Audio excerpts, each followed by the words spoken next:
podia aumentar o texto. Tá.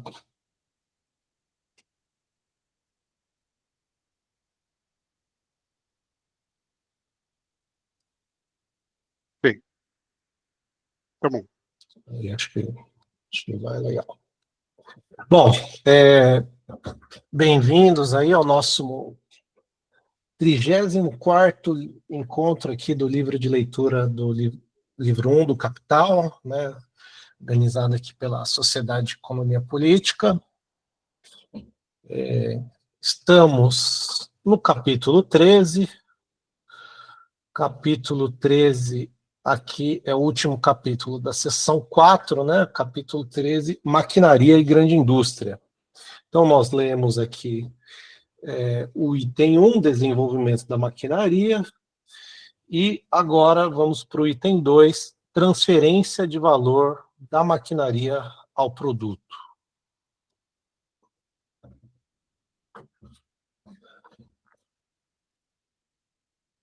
Bom, já conhecem, né? Então vou começar a leitura. Se quiserem fazer algum comentário, só avisar, levantar a mão, e daqui a um tempinho a gente faz uma pausa aqui para discussão.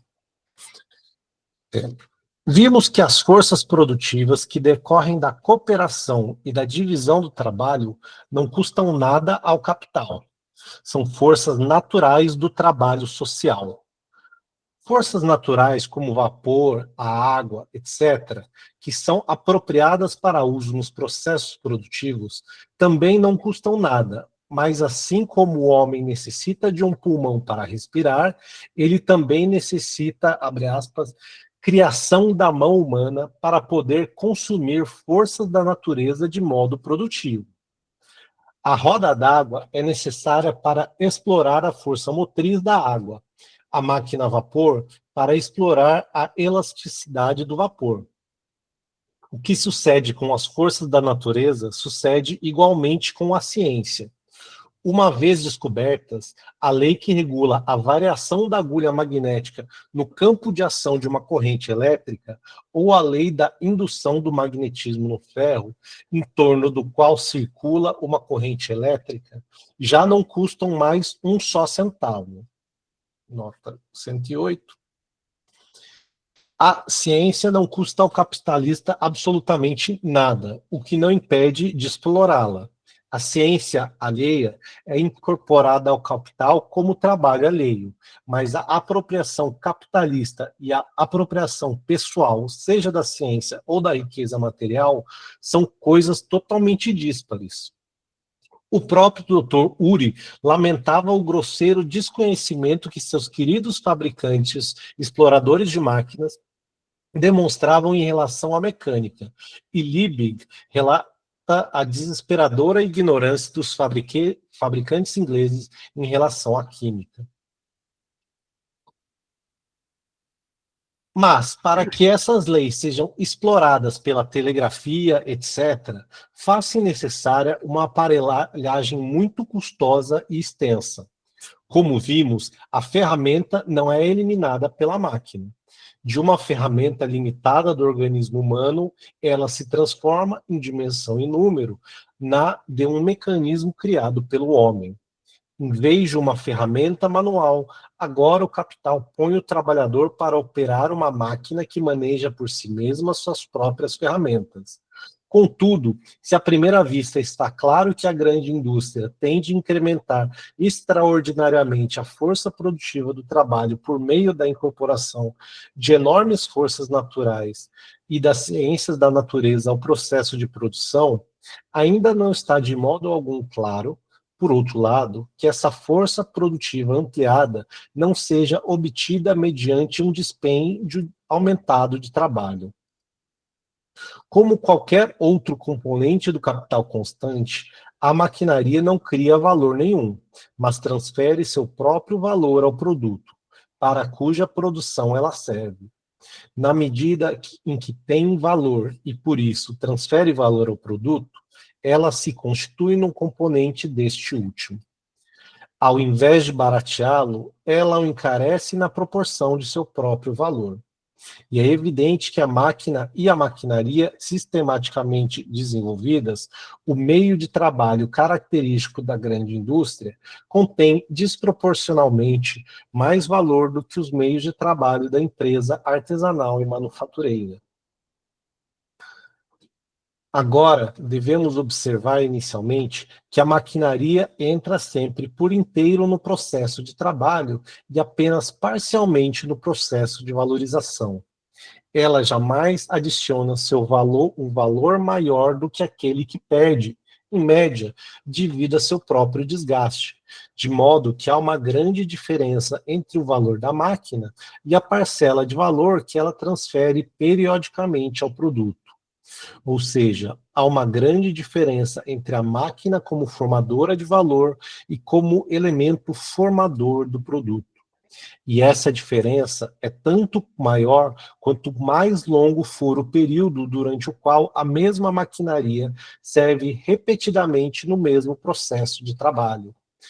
Como vimos anteriormente, todo meio de trabalho ou de produção propriamente dito entra sempre por meio, entra sempre entra sempre por inteiro no processo de trabalho, ao passo que no processo de valorização ele entra sempre por partes, na proporção de seu desgaste diário médio. Mas essa diferença entre uso e desgaste é muito maior na maquinaria do que na ferramenta. Primeiramente porque, por ser construída com material mais duradouro, a primeira vive por mais tempo.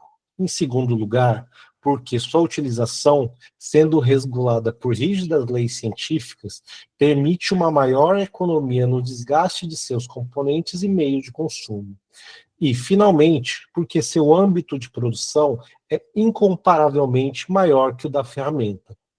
Se subtrairmos de ambas, da maquinaria e da ferramenta, seus custos médios diários, ou a porção de valor que agregam ao produto por meio de seu desgaste médio diário e o consumo de matérias acessórias, como óleo, carvão, etc., veremos que elas atuam de graça, exatamente como as forças naturais que preexistem à intervenção do trabalho humano.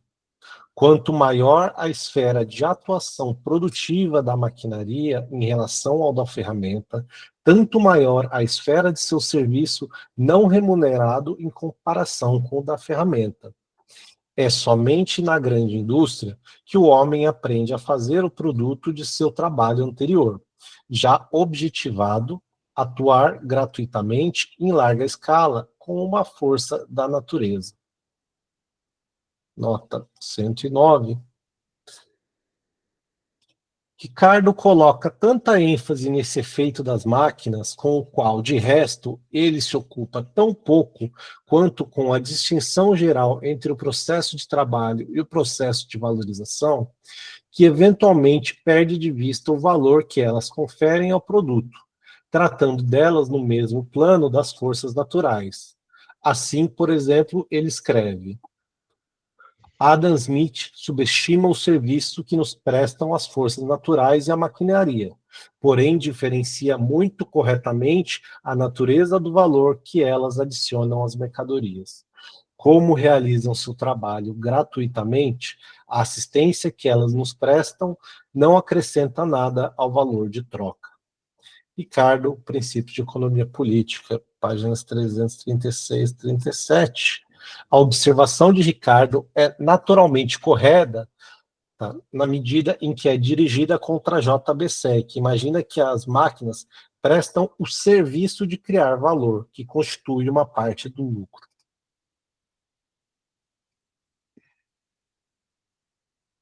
Da análise da cooperação e da manufatura, resultou que certas condições gerais de produção, como os edifícios, etc., se comparados com as de produção dispersas de trabalhadores isolados, são economizadas mediante o consumo coletivo, e por isso encarecem menos o produto. Na maquinaria, não só o corpo de uma máquina de trabalho é coletivamente consumido por suas múltiplas ferramentas, mas a mesma máquina motriz, além de ser uma parte do mecanismo de transmissão, é coletivamente consumida por muitas máquinas de trabalho.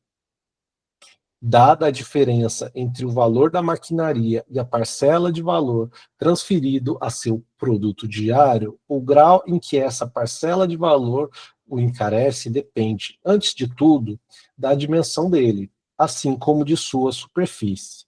Numa conferência publicada em 1875, o Sr. Baines de Blackburn calcula que, abre aspas, cada cavalo vapor mecânico e real impulsiona 450 fusos da self-acting mule e seus acessórios, ou 200 fusos de throttle, ou 15 teares para 40 pano de 40 15 teares para pano de 40 polegadas de largura, incluindo seus acessórios para levantar a urdidura, desenredar o fio e etc.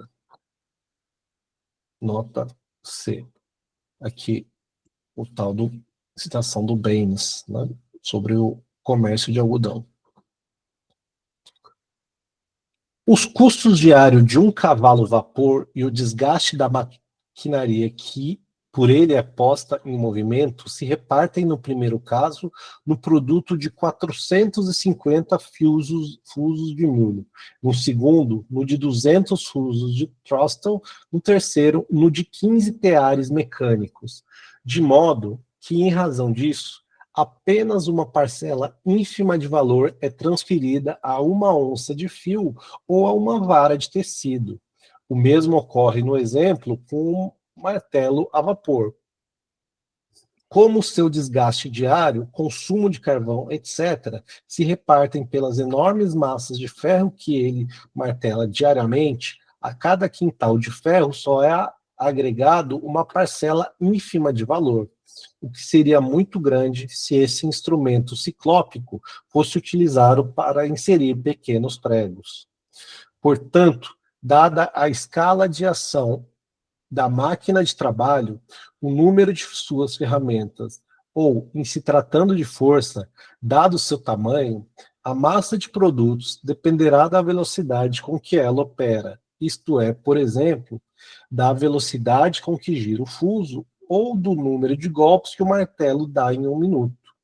Muitos desses martelos colossais dão 70 golpes por minuto, e a máquina de forjar patenteada por Ryder, que emprega martelos a vapor menores para forjar fusos, dá 700 golpes. Dada a proporção em que a maquinaria transfere valor ao produto, a grandeza dessa parcela de valor depende de sua própria grandeza de valor. Nota 110. O leitor, impregnado de concepções capitalistas, certamente sentirá falta aqui do juro que a máquina, proporcionalmente ao valor de seu capital, adiciona ao produto. No entanto, é fácil compreender que a máquina, que assim como os demais componentes do capital constante, não produz nenhum valor novo, não pode agregar ao produto esse valor sob denominação de juro. Além disso, é evidente que, tratando-se aqui da produção do mais-valor, nenhuma parcela deste último pode ser pressuposta a priori sob a denominação de juro. O modo capitalista de cálculo, que, prima facie, parece absurdo e em contradição com as leis da formação do valor, encontra sua explicação no livro terceiro desta obra.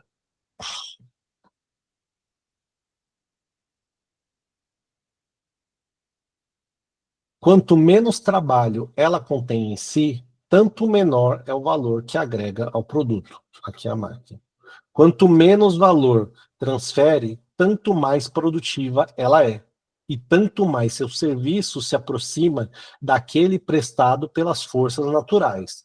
Todavia, a produção de maquinaria por meio da maquinaria reduz seu valor em relação à sua extensão e eficácia. Uma análise comparativa entre os preços das mercadorias produzidas de modo artesanal ou manufatureiro e os preços das mesmas mercadorias como produtos da maquinaria resulta, em geral, que no produto da maquinaria, o componente do valor derivado do meio de trabalho cresce em termos relativos, mas decresce em termos absolutos. Isso significa que sua grandeza absoluta diminui, mas sua grandeza aumenta em relação ao valor total do produto. Por exemplo, uma libra de fio. Que nota 111, uma nota bastante grande. Vamos lá. Esse componente do valor adicionado pela máquina, em termos absolutos e relativos, lá onde ela substitui os cavalos ou, em geral, outros animais de trabalho que são utilizados unicamente como força motriz e não como máquinas de metabolismo, Descartes, diga-se de passagem, com sua definição dos animais como meras máquinas, enxerga com os olhos do período manufatureiro, em contraste com a Idade Média, época em que se considera o animal como auxiliar do homem, tal como posteriormente ele é considerado pelo Sr. von Haller. Tá? Que Descartes, do mesmo modo que Bacon, via na forma modificada da produção, assim como no domínio prático da natureza pelo homem, um resultado das modificações operadas no método de pensar. É evidente em seu discurso do método, no qual ele, entre outras coisas, se lê. Abre aspas. É possível, abre parênteses, por meio do método que ele introduziu, por ele introduzido na filosofia, fecha parênteses. Então, é possível atingir conhecimentos que são muito úteis para a vida, e no lugar daquela filosofia especulativa que se aprende nas escolas, encontrar uma filosofia prática, mediante a qual, conhecendo a força e os efeitos do fogo, da água, do ar, dos astros e de todos os demais corpos que nos rodeiam, e conhecendo-os tão precisamente quanto conhecemos os diversos ofícios de nossos artesãos, poderíamos empregá-los da mesma forma para todas as finalidades que lhes são próprias, convertendo-nos assim em donos e senhores da natureza, contribuindo então para o aperfeiçoamento da vida humana. Fecha aspas aqui para Descartes. No prefácio aos discursos sobre o comércio, do Sr. Dudley North, disse que a aplicação do método cartesiano à economia política começou a libertá-la de velhas fábulas e de ideias supersticiosas sobre o dinheiro, o comércio, etc. Na média geral, no entanto, os economistas ingleses da primeira época seguiram os passos de Bacon e Hobbes em filosofia, ao passo que, num período posterior, foi Locke quem se converteu em o filósofo por excelência da economia política na Inglaterra, na França e na Itália. Então, voltando aqui, é claro que ocorre um mero deslocamento do trabalho, portanto, que a soma total do trabalho requerido para a produção de uma mercadoria não é diminuída, ou a força produtiva do trabalho não é aumentada quando a produção de uma máquina custa a mesma quantidade de trabalho que se economiza em sua aplicação.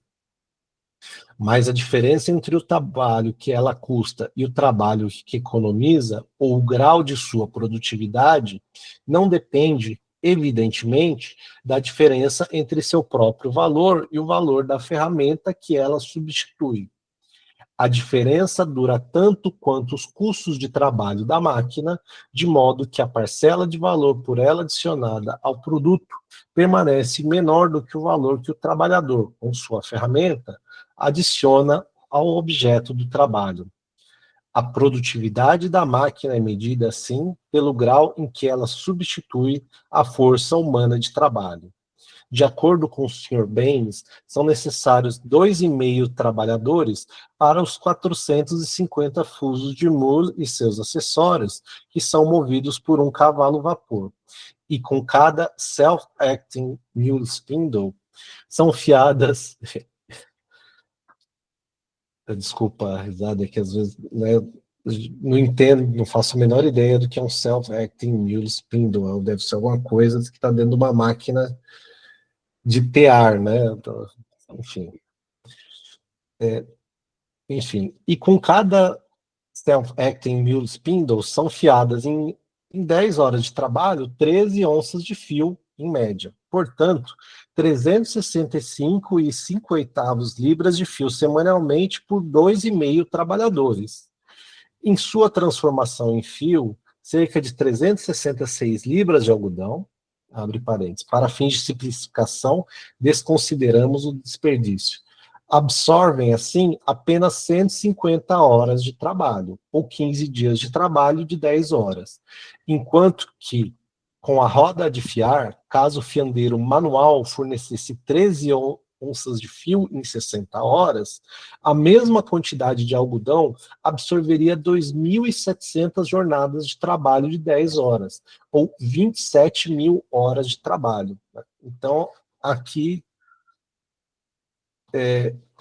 27 mil horas seria o método antigo, enquanto que versus 150 horas, ou seja, 150 horas de trabalho com o incrível self-acting mule spindle produz o mesmo que um trabalhador com a roda de fiar precisa de 27 mil horas, né? Então é uma fração muito pequena, né, do valor. Aqui, duas notas, 112 e 113. Com base no relatório anual da Câmara de Comércio de Essen, outubro de 1863, em 1862, a fábrica Krupp produziu 13 milhões de libras de aço fundido, empregando para isso 161 fornos de fundição, fornalhas de incandescência e fornos de cimento, 32 máquinas a vapor, abre parênteses, em 1800, este era aproximadamente o número total das máquinas a vapor empregadas em Manchester, fecha parênteses, e 14 martelos a vapor, que representam juntos 1.236 cavalos vapor, 49 fornalhas, 203 máquinas ferramentas e cerca de 2.400 trabalhadores. Portanto, menos de 2 trabalhadores para cada cavalo vapor. E aqui, Babbage calcula que em Java o trabalho de fiação agrega quase exclusivamente 117% ao valor do algodão. Na mesma época, 1832, o valor que a maquinaria e o trabalho agregam ao algodão na fiação fina chegava a cerca de 33% do valor da matéria-prima. Aqui, o Babbage, citação. Ou seja,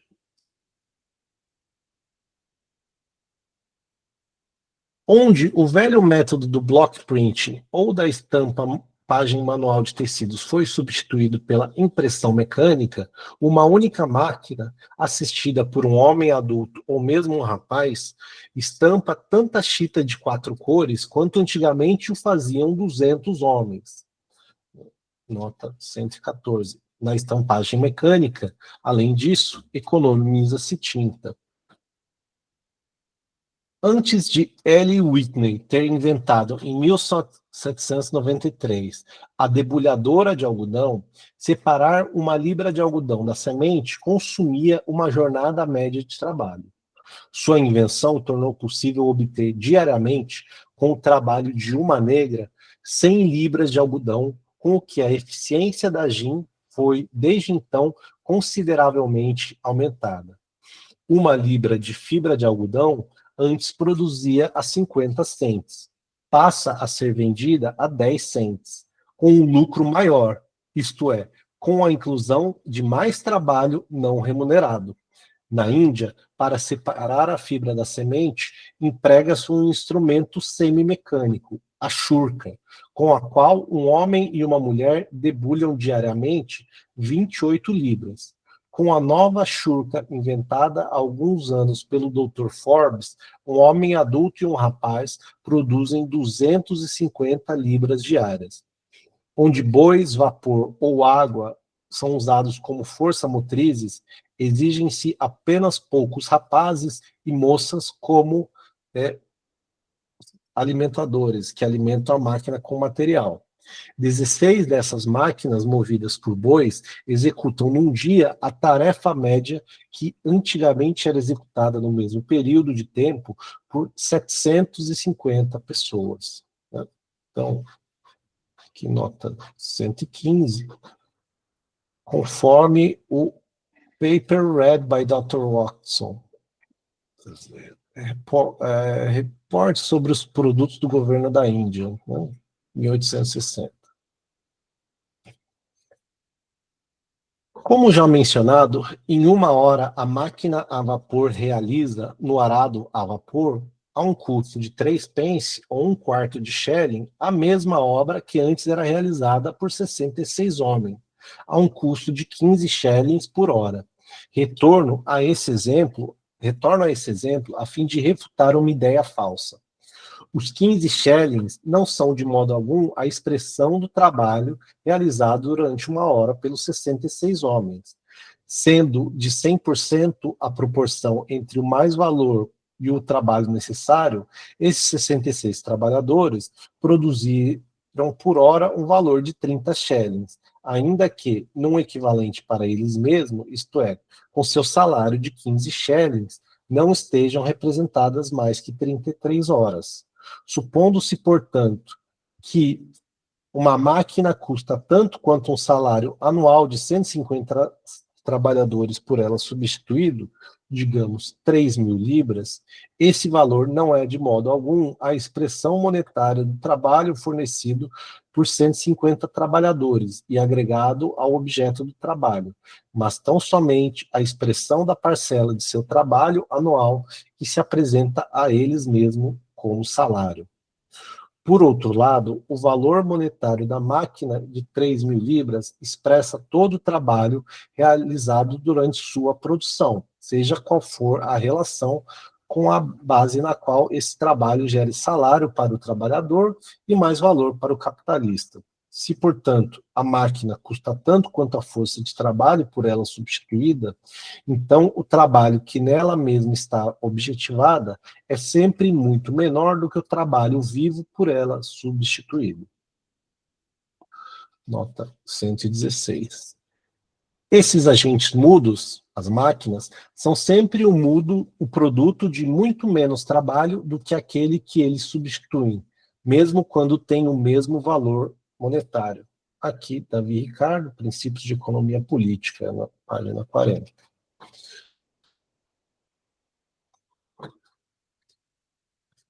Bom, vamos terminar esse trecho aqui, a gente já faz uma pausa. Considerada exclusivamente como meio de barateamento do produto, o limite para o uso da maquinaria está dado na condição de que sua própria produção custe menos trabalho do que o trabalho que sua aplicação substitui. Para o capital, no entanto, esse limite se expressa de forma mais estreita. Como ele não paga o trabalho aplicado, mas o valor da força de trabalho aplicada, o uso da máquina lhe é restringido pela diferença entre o valor da máquina e o valor da força de trabalho por ela substituída. Considerando-se que a divisão da jornada de trabalho em trabalho necessário e mais trabalho é diversa em diferentes países, assim como no mesmo país, em diferentes períodos, ou durante o mesmo período, em diferentes ramos de negócio, e considerando-se, além disso, que o verdadeiro salário do trabalhador, ora cai abaixo do valor de sua força de trabalho, ora aumenta acima dele, a diferença entre o preço da maquinaria e o preço da força de trabalho a ser por ela substituída pode variar muito, mesmo que a diferença entre a quantidade de trabalho necessária à produção da máquina e a quantidade total de trabalho por ela substituído continue igual. Nota 116, nota segunda edição, numa sociedade comunista, portanto, a maquinaria teria um campo de atuação totalmente distinto do que tem na sociedade burguesa. Mas é apenas a primeira diferença que determina os custos de produção da mercadoria para o próprio capitalista e o influencia mediante as leis coercitivas da competição. Isso explica porque hoje na Inglaterra são inventadas máquinas que só encontram aplicação na América do Norte, assim como na Alemanha, nos séculos XVI e XVII, inventaram-se máquinas que só foram utilizadas pela Holanda, ou como várias invenções francesas do século XVIII, que só foram exploradas na Inglaterra. Em países há mais tempo desenvolvidos, a própria máquina produz, por meio de sua aplicação em alguns ramos de negócios, uma tal superabundância de trabalho, a redundância de trabalho, como disse Ricardo, em outros ramos, que a queda do salário abaixo do valor da força de trabalho impede aí o uso da maquinaria, tornando-se supérfluo e frequentemente impossível do ponto de vista do capital, cujo lucro provém da diminuição não do trabalho aplicado, mas do trabalho pago. Ao longo dos últimos anos, em alguns ramos da manufatura inglesa de lã, diminuiu muito o trabalho infantil, tendo sido quase suprimido em alguns lugares, porque a Lei Fabril tornou necessários 2 turnos de crianças, dos quais uma trabalha 6 horas e a outra 4 ou 5 horas por turno. Mas os pais não aceitavam vender os meios turnos mais baratos do que anteriormente os turnos inteiros. Daí a substituição dos meio turnos pela maquinaria. Nota 117.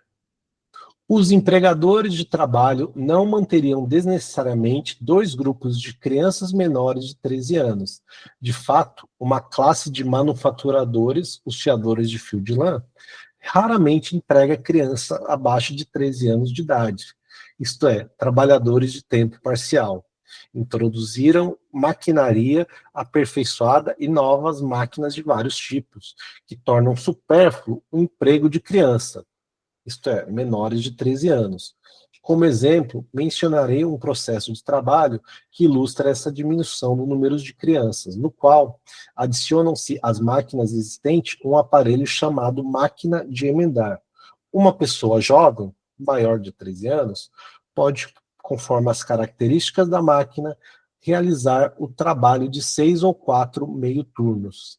O sistema de meio-turno estimulou a invenção da máquina de emendar, que reportes dos inspetores de fábrica 1858, né?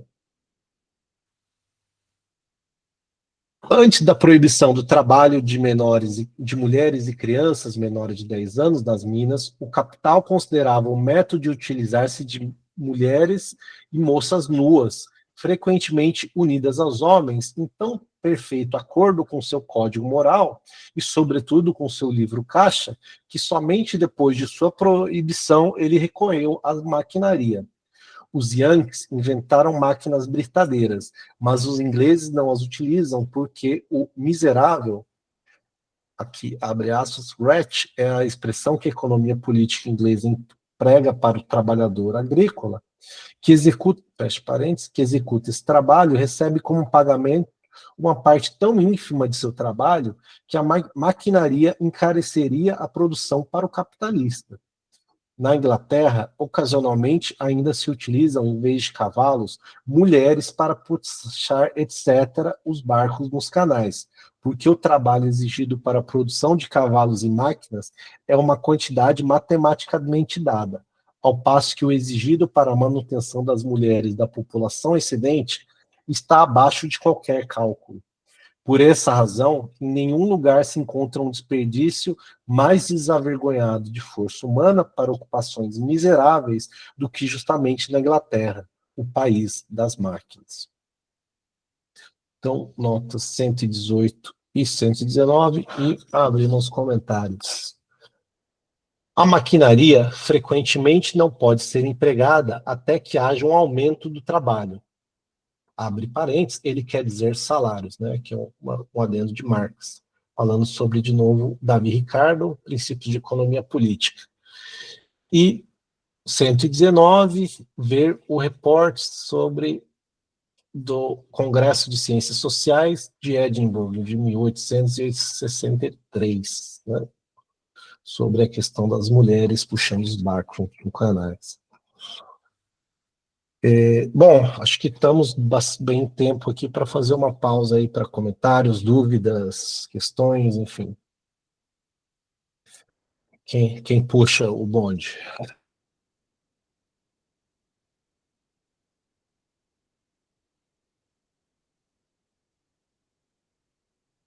Só para puxar aqui, aí os camaradas vão complementando, né? Os aspectos que a gente leu até agora nesse item, né? Acho que o primeiro é o aspecto mais relevante, né? Máquinas não produzem valor, né? Elas transferem seu valor ao produto final. Né? O que produz valor é o trabalho em ato, né? O consumo produtivo da força de trabalho. Então, esse é o primeiro elemento que aparece aí no texto. O segundo elemento aí que ele coloca é que a máquina ela entra por inteiro no processo de valorização, mas ela entra parcialmente, entra por inteiro no processo de trabalho, mas ela entra parcialmente no processo de valorização, né? Então, é um desgaste de uma parte dessa maquinaria, né? Que vai aparecer no produto final, né? Então, ela transfere a partir do seu desgaste, parte desse valor. Ele vai colocar também que para a maquinaria ser vantajosa, ela tem que economizar. Para produzir a maquinaria, tem que ser gasto menos trabalho do que aquele que ela está substituindo. Né? Esse é outro elemento que vai aparecer aí. E que a grande questão é que o valor que a maquinaria transfere ao produto tem que ser menor do que o valor que ela está economizando, né? Então, você tem que ter essa diferença aí. Né? Então, para ela ser vantajosa para o capitalista. Né? E a maquinaria, ela é, de certa maneira, uma resposta à elevação dos salários, né? Onde quando os salários sobem, dado que a maquinaria é uma forma de economizar custos, né? A elevação da produtividade, reduzir custos, né? Que é melhor. Então, sempre que os salários estão muito altos, o capitalista dá como resposta uma elevação ao desenvolvimento da maquinaria. Onde os salários são muito baixos, né? É preferível manter os salários do que desenvolver um sistema de maquinaria, como ele está dando o exemplo aí das trabalhadoras. Como ele deu o exemplo, né, do trabalho infantil e tudo mais, né? Só para abrir aí os comentários e tudo mais.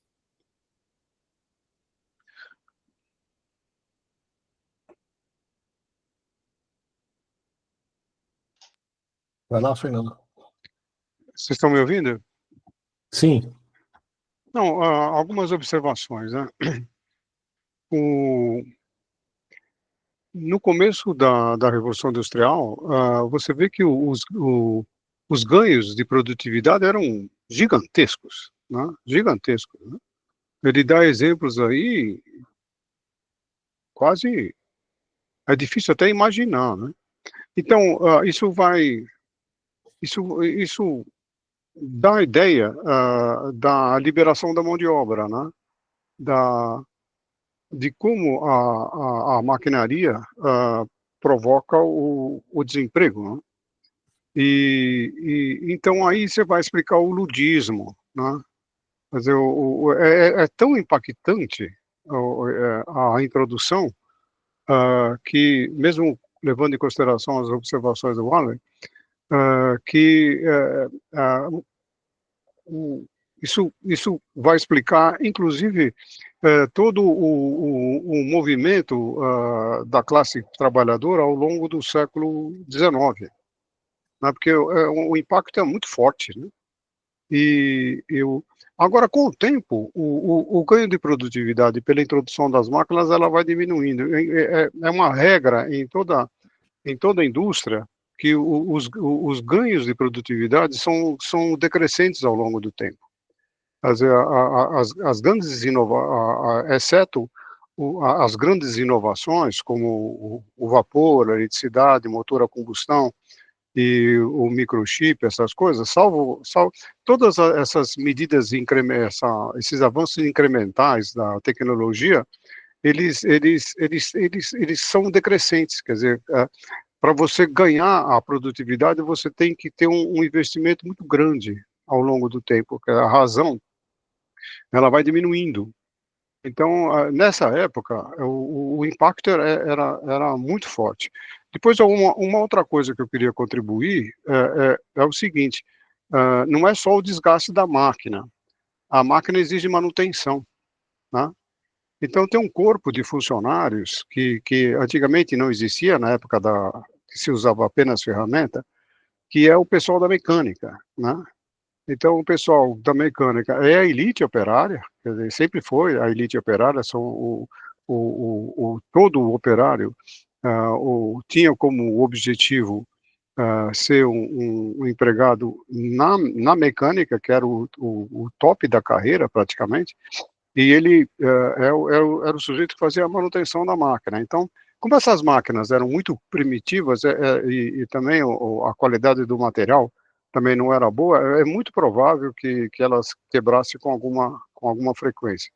Então, esse é um outro custo que entra, o custo de transferência de valor da maquinaria não era só o desgaste da máquina, mas também a mão de obra que existia para que a máquina tivesse um ritmo de produção mais adequado, mais intenso. Então, isso exigia manutenção, né?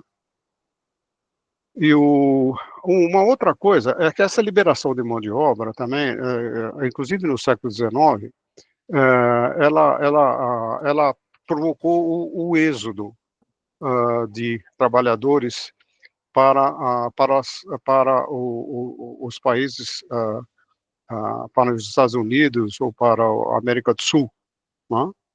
Dos países escandinavos, da Alemanha, da Itália, da Espanha, de Portugal, porque existia um excedente. Então, há autores que falam que a Revolução Social não aconteceu ou foi retardada no século XIX por causa que esse excedente de mão de obra era exportado.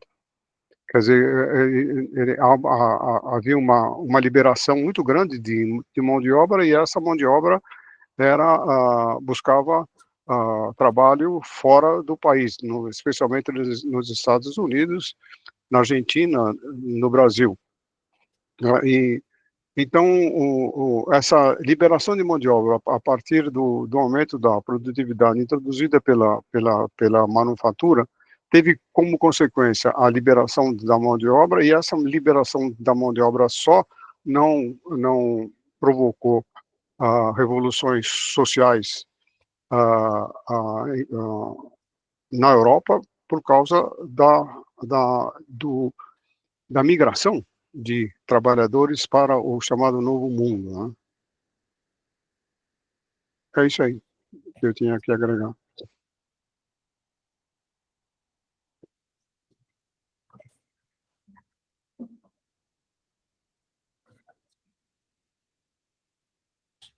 Ian, Diego, Dedé. Quiserem.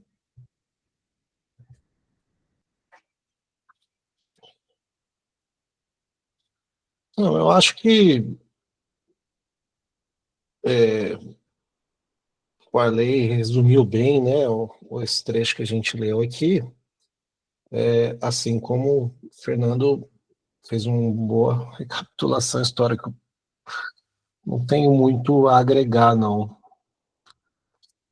nesse sentido.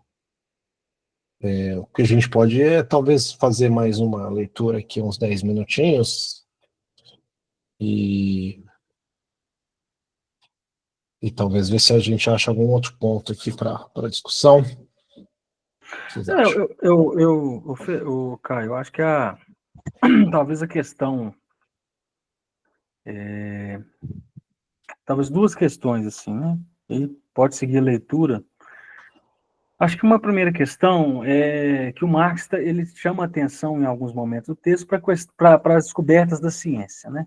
Então, há momentos que então a ciência e a técnica elas estão muito relacionadas com o desenvolvimento do sistema de maquinário, né? Não dá para pensar o sistema de maquinaria sem pensar o desenvolvimento da ciência, da técnica, portanto, há uma especificidade aí, né? Porque a técnica e a ciência, elas estão no que o Marx chamou na nota de rodapé da sociedade burguesa, né? Então, determinadas historicamente aí por uma sociedade burguesa, né? E vão cumprir um papel nessa sociedade burguesa. Eu acho que um outro ponto é que agora que ele vai entrar nas forças de trabalho subsidiárias, a força de trabalho das mulheres e crianças vão entrar, e aí eu acho que uma questão que está posta, principalmente no debate contemporâneo, é se a maquinaria, o sistema de maquinaria, se ele leva à emancipação, né? Se efetivamente, se ele ainda leva à emancipação, né? Então, se ele significou um avanço do ponto de vista das relações de produção, né? Eu acho que o que o Marx vai demonstrar é a tese central do capítulo, né? O que ela não vai reduzir a faina, ela não vai reduzir a penosidade do trabalho, né? Ela vai aumentar o mais-valor, né? Então, acho que essa é uma questão que está posta, né? O debate sobre o campo, por exemplo, o rural no Brasil, passou por essa questão, né? Vamos apostar em cooperativas modernizadas, tecnificadas, industrializadas, né? Enfim, ou não, né? Enfim, acho que são questões, né?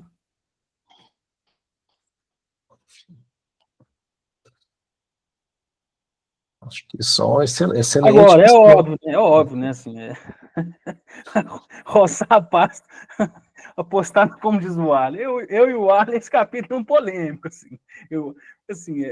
O Arlen sempre defendeu a maquinaria, o sistema de maquinaria. De fato, não vai pensar o socialismo com o camponês produzindo com base na enxadinha? Não dá, né?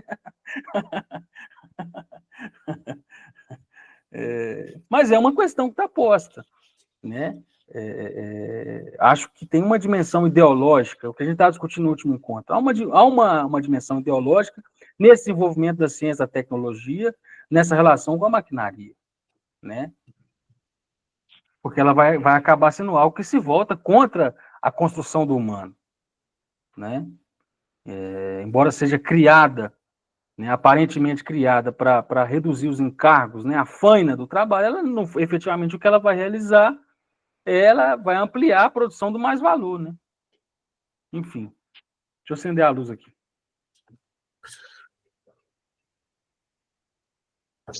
Um outro ponto é que ele fala da escala de produção, né? A escala de produção. Quer dizer, quando ele fala, por exemplo, de vapor, a utilização da força da natureza, então existe o que ele fala do pulmão, da necessidade do pulmão, da necessidade da mão de obra humana para aproveitar a força da natureza, quer dizer, uma maquinaria capaz de pegar a energia potencial existente na própria corrente de água e fazer com que essa corrente gerasse uma força motriz. Ele está falando de uma parte essencial das fábricas que, em geral, chama-se de utilidades, né? Quer dizer, você tem a caldeira, você tem toda a produção de vapor, você tem a parte de refrigeração também, que é usada. Então, e essas partes são partes da infraestrutura produtiva e que depois vai mover um monte de outras ferramentas, ou de outros... eles falam uma força motriz capaz de movimentar não sei quantos fusos, né? Que esse fuso já é uma ferramenta acoplada a essa força motriz.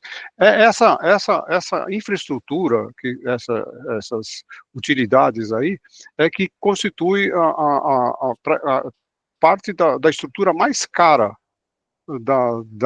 das instalações, e ela tem uma capacidade, né? uma capacidade. Então, e aí que se decide o investimento, quer dizer, quanto que eu vou investir nessa infraestrutura que vai me gerar a força motriz, né? Então, E ela é determinante porque se você tiver uma produção inferior, o custo que vai ser transferido é muito alto, porque você não tem escala de produção. E se você tiver uma escala de produção muito alta, você tem um limite físico, né? Então, essa decisão de investimento, toda essa estruturação, essa decisão de você investir na maquinaria não é uma decisão simples, não, é uma decisão que tem, é toda feita em perspectiva, né? Então isso aí só é possível isso quando há uma possibilidade de uma garantia, um grau de certeza muito grande em relação à demanda futura, né? Bom, porque ele faz muita ênfase no problema do vapor, no problema da água, da, da força motriz, né? Bom, é isso.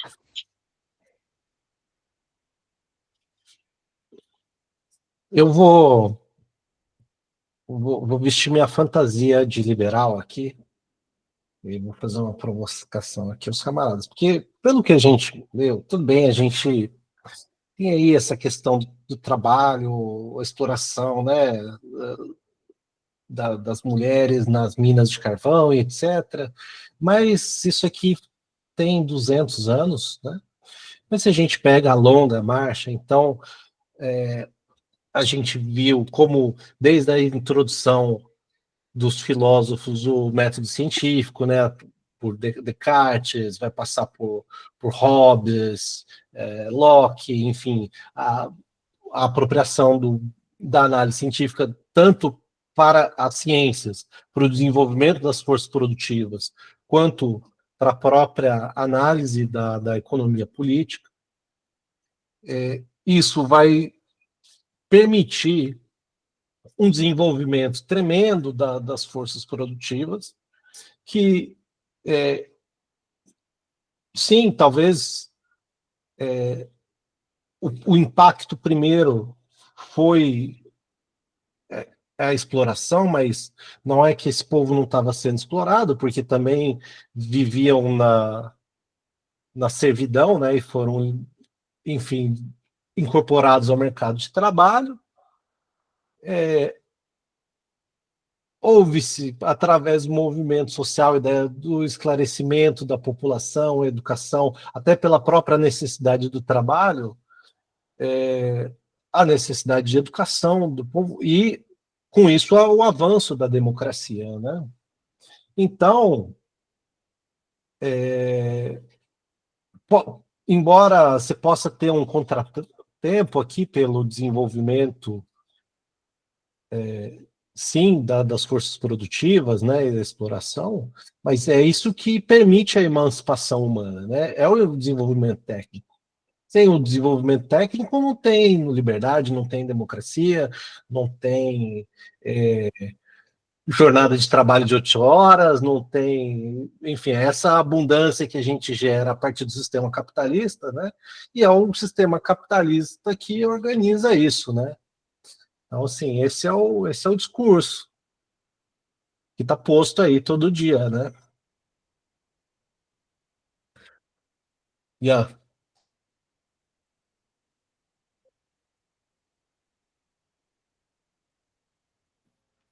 Não, não entendeu, porque eu tava achando que você estava defendendo isso, pô. Eu avisei que eu ia me eu vou pra fantasiar de cima, agora eu liberal. vou pra cima, não, agora eu vou. Não, eu avisei que eu ia me fantasiar de liberal, mas esse é o argumento, concorda? É, O que você tem a dizer sobre ele? mas eu só queria colocar uma questão. Eu estou escrevendo sobre um projeto de irrigação. Foi um projeto de irrigação construído no Bojo da Sudene, né? A Sudene foi uma superintendência de desenvolvimento, né? O Celso Furtado teve um papel importante, né? E no estado de Minas Gerais teve uma área, né? Que é considerada a região mineira da Sudene. Então, a Sudene, o projeto Jaíba é um projeto de agricultura de irrigação, né? E que, enfim, há um conjunto de contradições. Uma das questões que observei, assim, é que boa parte da bibliografia coloca que o projeto Jaíba possibilitou a elevação da produtividade da agricultura, possibilitou a renda diferencial 2, tererê, tererê. Bom, o projeto em si não produz nada, né? Então, efetivamente, o que eleva... Então, percebe como que é ideológico, né? Quer dizer, o que efetivamente elevou a produtividade, né? Se não foi o trabalho. Né? Então, já do ponto de vista dos documentos, inclusive de científicos, de tese, tudo, há uma ideia de inclusive há um processo muito parecido com isso, que é o processo de usar do Rio São Francisco na agricultura irrigada, né? E o outro elemento, que não vai aparecer nos documentos oficiais,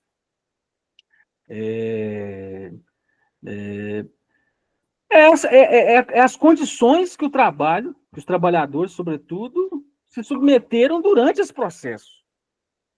Né? Então, você tem situações de trabalhadores chegando, que há uma migração, né? Há uma migração da força de trabalho para aquela região, então você tem trabalhadores morando debaixo de lona preta, né? Debaixo do sol, porque o que eles fizeram a primeira coisa que se fez foi destruir todo tipo de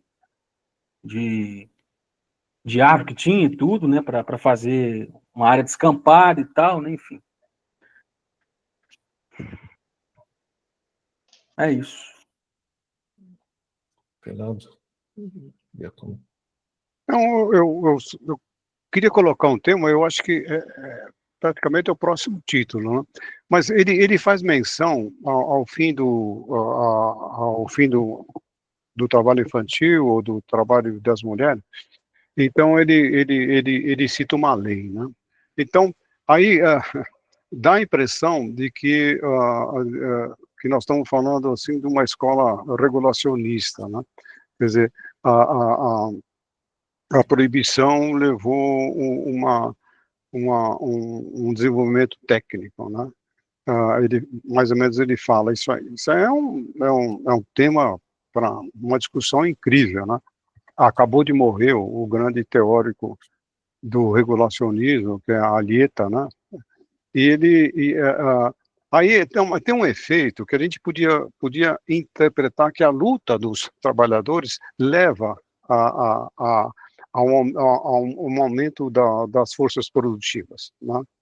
Quer dizer, a limitação da jornada de trabalho, a regulação do trabalho feminino, do trabalho infantil, com lutas históricas do século XIX, que vão forçar o capitalismo a melhorar a maquinaria para fazer frente à elevação do custo da força de trabalho, né?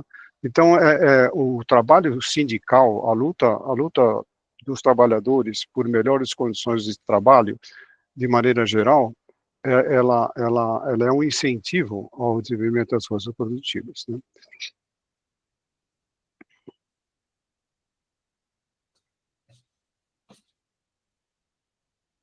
Não é isso. Eu acho que está no 8, Fernando. Ele é bem literal, ele fala exatamente isso, né? Que na luta lá pela redução da jornada, o desenvolvimento técnico é quase que uma resposta consciente dos capitalistas à luta dos trabalhadores pela redução da jornada e tal. Acho que está no 8. Ó, tem uma nota aí, Caio. Eu não sei qual que ele fala aí que no socialismo a maquinaria vai ser usada de forma diferente, só que ele não diz como. Exato, aqui, né, nota 116. Olha lá, a maquinaria teria um vamos campo voltar aqui nesse trecho, né? O que ele diz aqui? Tá, considerando-se que o verdadeiro salário do trabalhador, ora cai abaixo do valor de sua força de trabalho, ora aumenta acima dele, a diferença entre o preço da maquinaria e o preço da força de trabalho a ser por ela substituída pode variar muito. mesmo que a diferença entre a quantidade de trabalho necessária à produção da máquina, a quantidade total de trabalho por ela substituída continua igual, né? Aqui ele está falando daquele trecho em que a decisão da troca do trabalhador pela máquina tem a ver com o quanto que o trabalhador está ganhando, se ele está acima ou abaixo do valor da sua força de trabalho, o valor, etc. Mas acho que, não sei, uma interpretação minha aqui é de que o objetivo não é tirar substituir o trabalhador pela máquina só pelo fato de pagar menos, mas a ideia é que isso possa elevar a produtividade do trabalho, né, e como que esse ganho é distribuído. Eu acho que iria E eu alguma também coisa nesse penso, sentido. pai, naquele sentido do Grundrisse, né? Quando Marx fala que a verdadeira riqueza é a economia de tempo, né, numa sociedade emancipada, né? Ele fala, né, que aí você pode desenvolver os indivíduos de forma multilateral. Então, o tempo seria fundamental, né, com a verdadeira riqueza humana. Eu penso que talvez o uso da maquinaria assumiria esse papel, né? Ela é fundamental para o desenvolvimento das potencialidades humanas numa sociedade emancipada. Mas na sociedade burguesa é isso, né? Ela é uma forma de economizar custos, de elevar a produtividade, aumentar a quantidade de produtos, né? Ela é uma forma da mais-valia relativa, né? De aumentar o tempo ali de sobretrabalho e tal para a apropriação do mais-valor relativo, né? Essa relação entre trabalho necessário e trabalho excedente. Mas aí eu acho que esse uso dela no socialismo seria distinto, né? Vai lá, Fernando. Não, aí eu fico sempre lendo muita coisa sobre a China, né? Quer dizer, como falou o Alan, no capitalismo isso fica muito claro, né? O desenvolvimento da força produtiva no afã de aumentar o mais-valor, né? Então, agora no socialismo, o fator motivacional fica um pouco etéreo, né? Não fica tão objetivo, porque isso aí é selvagem, é um objetivo selvagem no, no capitalismo. No socialismo, eu vou ganhar a produtividade.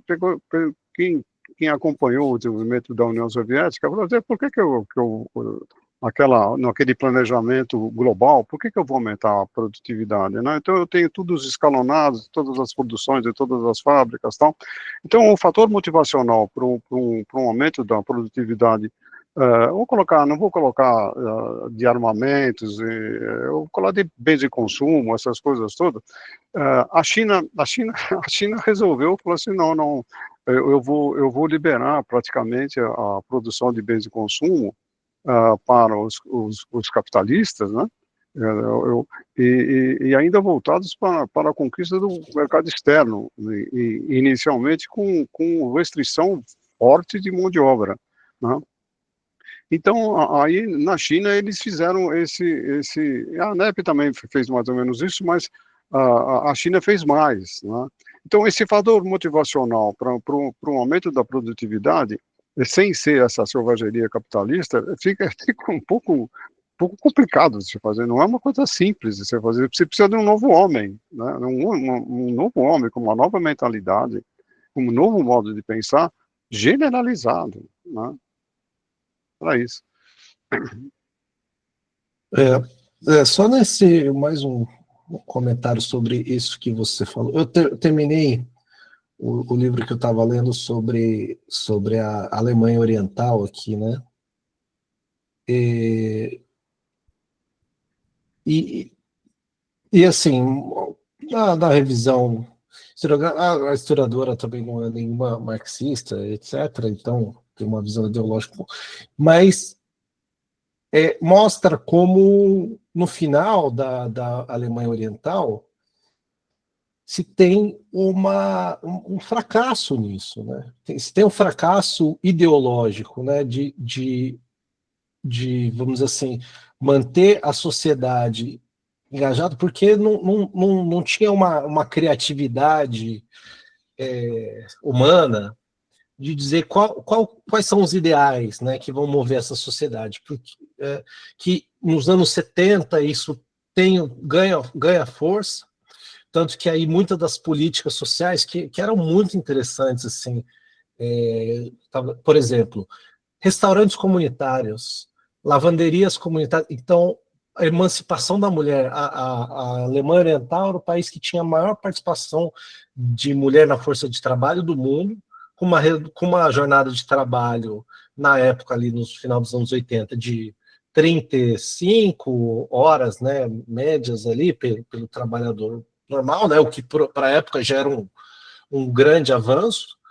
E existia toda essa infraestrutura de creches, lavanderia comunitária do bairro, né, para você. Todo o trabalho doméstico ele era coletivizado socialmente para você justamente, né, transformar a produtividade do trabalho social em tempo livre para o trabalhador, né? Só que isso também depois de um certo tempo, se perdeu vamos dizer assim, o ímpeto, né? Porque era uma estrutura extremamente burocrática, né? Muito estéril, né? Teve 2 primeiros ministros durante 50 anos, né? Da Alemanha Oriental. Então, era extremamente rígido nesse sentido. Eu acho que falta um pouco da pulsão criativa, né, para se colocar uma nova sociedade, né, enfim, é um tema complexo, né, mas eu acho que tem a ver com esse tema que a gente está falando, né, como que você,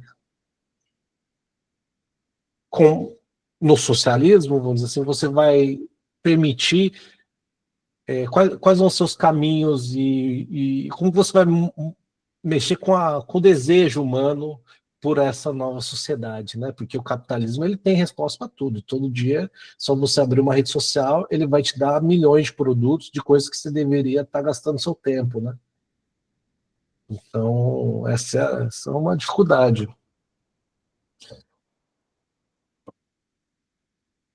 Caio, já vou parar a gravação, viu? Já estamos avançados, né?